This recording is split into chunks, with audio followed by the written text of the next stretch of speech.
Hello, and thank you for listening in to our presentation on wildfire resilience, enhancing the wildfire resiliency of your property in a habitat-friendly way.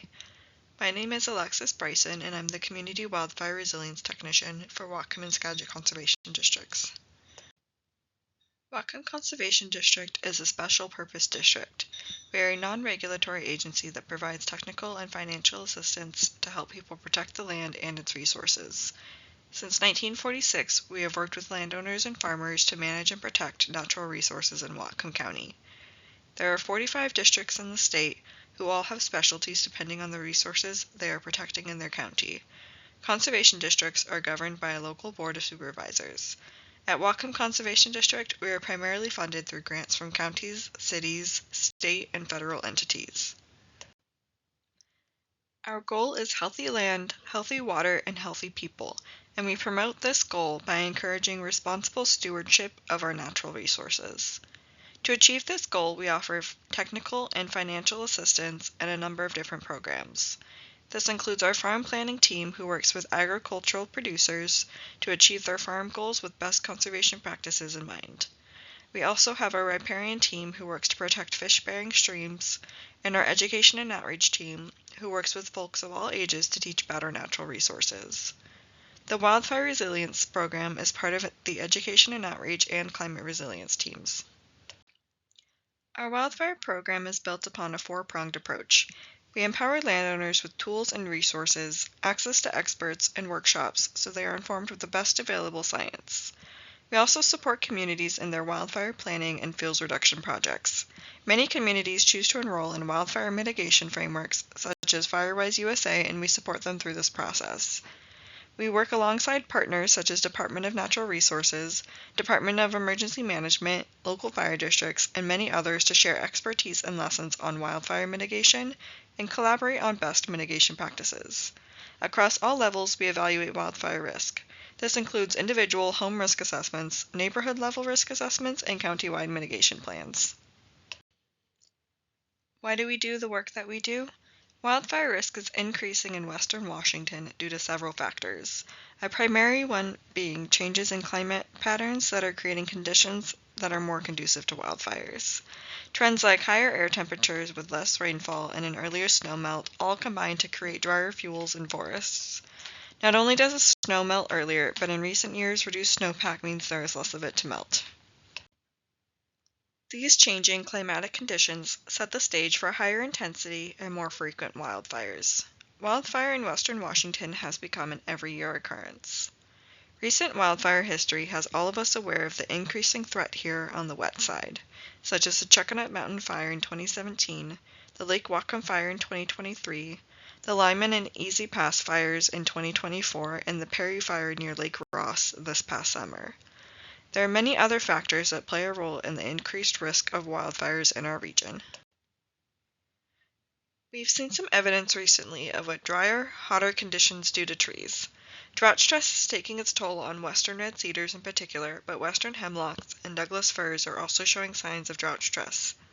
Water is not able to make it up to the top of the tree, so we see them dying from the top down. What can we do and how can we prepare for these changing conditions so that our homes are better able to survive a wildfire? But before talking about what you can do to protect your home in a wildfire, let's talk about the terminology that's commonly used in the world of wildfire resilience. Looking at this basic fire triangle, we see that in order for a fire to ignite, it needs three things. 1. Fuel, anything that will burn, such as dry leaves and needles or piles of dead vegetation. 2. Oxygen, which is 21% of our atmosphere, so it's pretty much always present. And 3. Heat or an ignition source, such as lightning or humans, which cause 85% of wildfires. Wildfires typically start due to a combination of dry vegetation, hot, dry conditions, and an ignition source. Now, once a wildfire is started, there are three factors that influence its behavior. We use a lot of triangles in the wildfire resiliency world. The first is fuel. How much of it there is, how dry it is, and where it is. The second is weather conditions. Wind, humidity, temperature, and precipitation play major roles in how a fire behaves or misbehaves. And finally, topography or the slope of the land. Wildfire will travel uphill significantly faster than across flat ground. We can't control the weather and we can't really control the topography of where our house is, but we can control the amount of fuel that we have on and around our homes, so we focus on what it is that we can control. What is the biggest threat to homes in a wildfire? Oftentimes media and Hollywood will show us a huge threatening wall of flame that engulfs houses. So is this wall of fire the greatest threat to homes in a wildfire? Surprisingly, no. Years of fire science has shown that it's actually the small embers that accumulate and ignite the things on or close to our homes that pose the biggest threat. Embers are things like burning grass, leaves, twigs, pieces of bark, and structural debris that become airborne. Embers can be carried more than a mile by wind and extend fire lines by starting spot fires ahead of the main fire front. Most homes are lost due to embers, not direct flame. This is confusing because what hurts humans is not what ignites structures. Understanding how wildfire spreads is important for identifying ways to mitigate risk around your own home. 85% of wildfires are started from human ignition sources like escaped burn piles, campfires, fireworks, etc. A fire usually starts on the ground and spreads through the fuel, like leaf litter, dry pine needles, and duff on the forest floor. Vegetation like shrubs, tall grasses, and low-hanging branches carry the ground fire up into the canopy of the trees through what we call ladder fuels. Once a ground fire is going, it sends out more embers that ignite vegetation further away and create more spot fires. These spot fires start the whole process over again and again and again. A goal of wildfire resilience is to mitigate our properties to interrupt the cycle.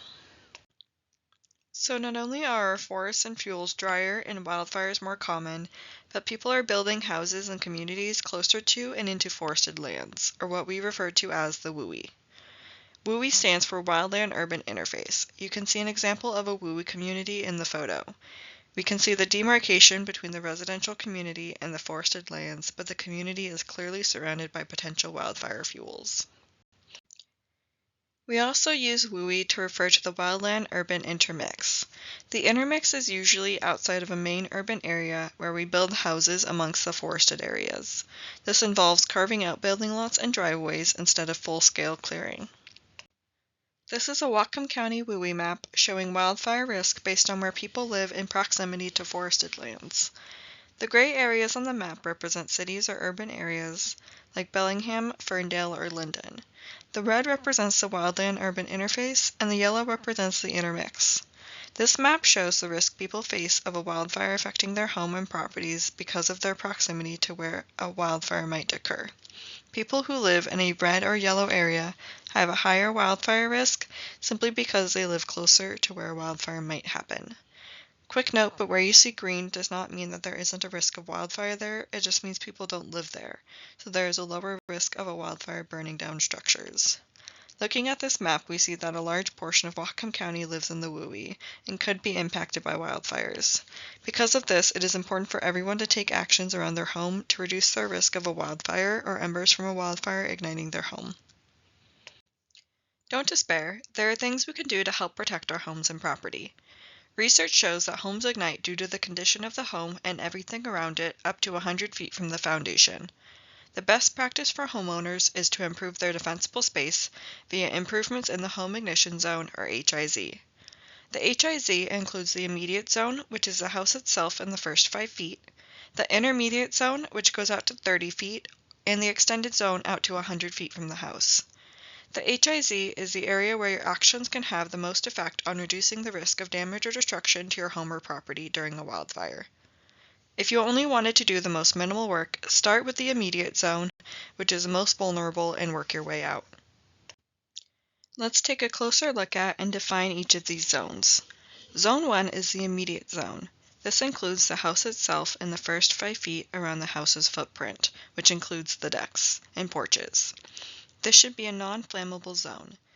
In this zone, we want to clear all debris from the roof, gutters, and around the house, remove any wood chips in this zone, and make sure all vent screens are covered with 1/8 inch steel screens.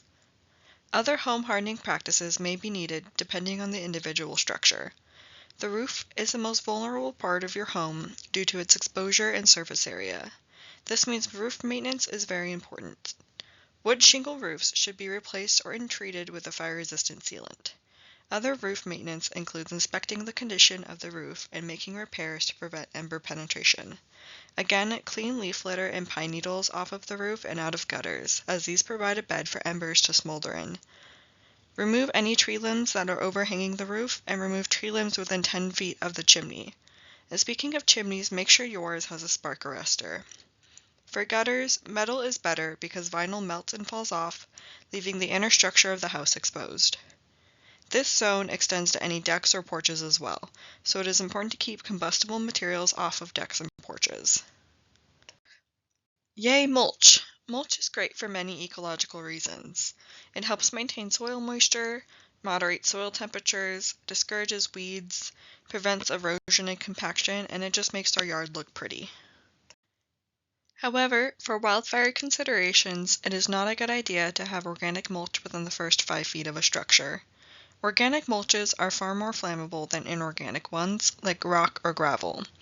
The burning embers land and get caught in between the pieces of mulch, where they do not burst into flames but smolder.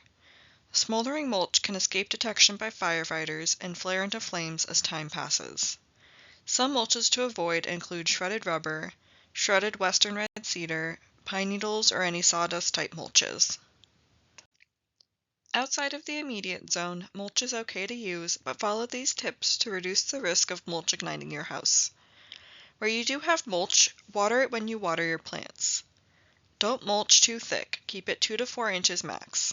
Mulch that's too thick can create a lot of heat and spontaneously combust. Use a non-flammable material like rock mulch against the house and put organic mulch outside of that.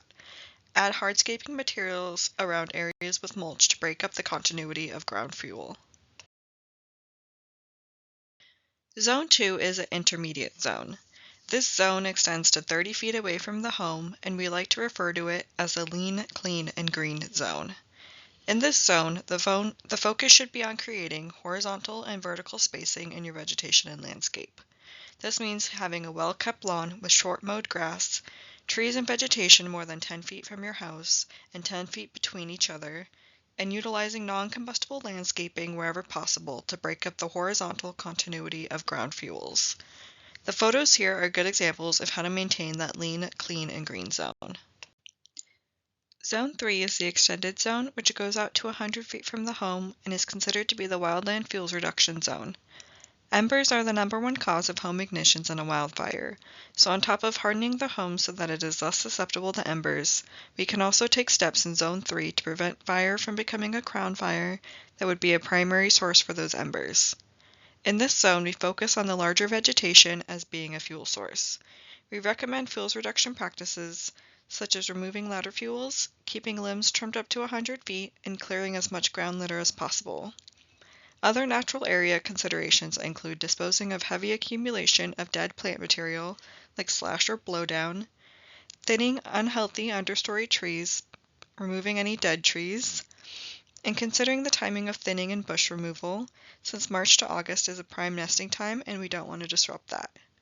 You also want to keep canopy cover to provide shade, which reduces soil temperatures and helps retain soil moisture, and incorporate paths that can be used by firefighters to lay hose. There is a bit of a community aspect to this extended zone. For many WUI residents, the 100-foot zone may extend onto your neighbor's property or in community spaces. While you can't force your neighbors to do anything to their property, it is important to have a conversation with your neighbors and community members about wildfire preparedness and share these steps with them. If you have a propane tank for home appliances, there are some special considerations. Large propane tanks that fuel your home are generally not a threat during a wildfire if they're maintained and vegetation is cleared from around them. Tanks are designed to vent so that they don't explode. The vented fuel can ignite if near a source, such as overhanging branches or wooden privacy screens. Many people try to hide their propane tanks behind wooden fences, privacy screens, or vegetation. This is not the best practice. Instead, you should keep an area 10 feet around your propane tank clear of any combustible materials. This includes above it.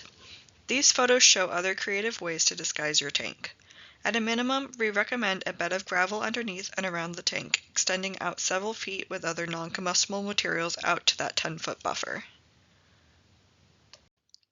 This is a drastic photograph, but it's a great real-life example of how taking the actions in the home ignition zone seriously, it is possible for your home to survive a wildfire. Is it possible to balance managing for wildfire risk and drought and still have a habitat-friendly property? Yes, but how? It's all about balancing actions. They aren't mutually exclusive. You can have a beautiful native habitat-friendly backyard that is also fire-resistant.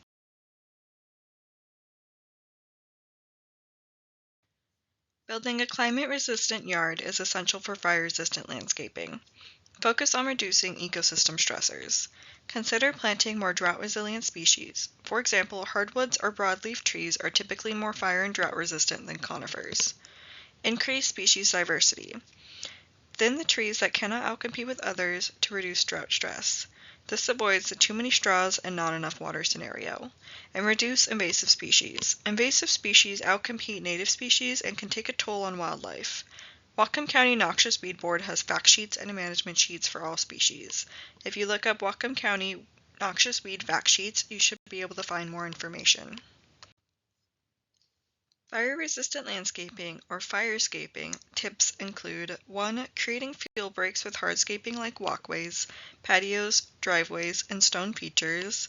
This could look like having stone borders between grass and other plants, vertical stone walls, or gravel pathways. 2. Plant in clusters. This landowner used gravel path and stone barriers to form these vegetation islands, or separate areas for their vegetation, and maintains these paths. Planting in clusters helps break up the horizontal line of fuel, especially from fires that travel along the ground. And 3. Remove ladder fuels. Break up the vertical continuity of fuels. Vertical continuity of vegetation from the ground to the tops of the trees allows fire on the ground to move into the canopy, where it's much more difficult to fight and becomes a source for embers and additional spot fires. Prune the lower branches of large trees to 10 feet off the ground. For smaller trees, be sure to remove no more than a third of the overall tree height. Removing invasive species is often vital in reducing these ladder fuels. Invasive species like Himalayan blackberry or English ivy often climb up into the tree and grow into these branches. When firescaping, it is important to consider what vegetation you have in your yard. The fire resistance of a plant is relative. Some are more fire resistant, some are less, but no plant is fireproof. Native plant species are adapted to the local environment and tend to be more resilient. Other characteristics of more fire-resistant plants are a water-like sap with no strong odor, moist and open leaves, they produce very little dead wood or leaf litter, and they have a thick bark. Keep in mind that the condition of a plant is often more important than the species of the plant itself. Fire-resistant does not mean fireproof, so it is important to keep your plants healthy with appropriate watering and regular pruning. Some examples of fire-resistant and native plants are Pacific dogwood, Nootka rose, snowberry, kinnikinick, and red osier dogwood. This is not an exhaustive list, but these plants are definitely ones that thrive in our environment, and they are available at our native plant sale in March every year. If you scan the QR code, it will take you to a longer document from Oregon State University that provides more fire-resistant plants and tips for fire-resistant landscaping. Now, opposed to these fire-resistant native plants, we have highly flammable plants that we often see in homeowners' yards. These plants are resin-based with an odorous sap. Their leaves are waxy and aromatic, and they produce a lot of leaf litter and vegetation debris. Oftentimes, they're plants with thin, papery bark that are also considered to be highly flammable. Examples of these types of plants include arborvitae and juniper, which can have a 5 times flame length once ignited, and invasive species like Scotch broom and Himalayan blackberry are also highly flammable. Your landscape doesn't have to be bare to be fire resistant. You can have a lush and wildlife-friendly landscape that is also fire and drought resistant. Your home doesn't have to look like it belongs on the moon. It can be fire resistant and still have all the charm of the Pacific Northwest. Your home may be able to survive a wildfire, but you can't. It is important to know when to evacuate and where to go. Fire officials decide when and where to evacuate based on fire, wind, and terrain. Emergency management has systems in place to alert the public to evacuation notices, like Connexus and the Integrated Public Alert System. If you go to whatcomready.org, you can sign up with Connexus so that you will be notified of an emergency even when you are not home. The iPause system is used similar to an Amber Alert, where anyone in the area of an emergency will be notified.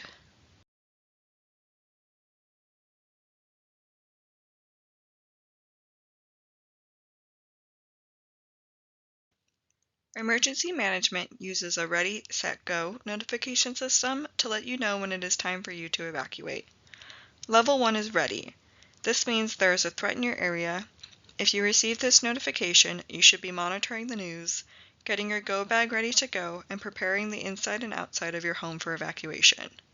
Level 2 is set.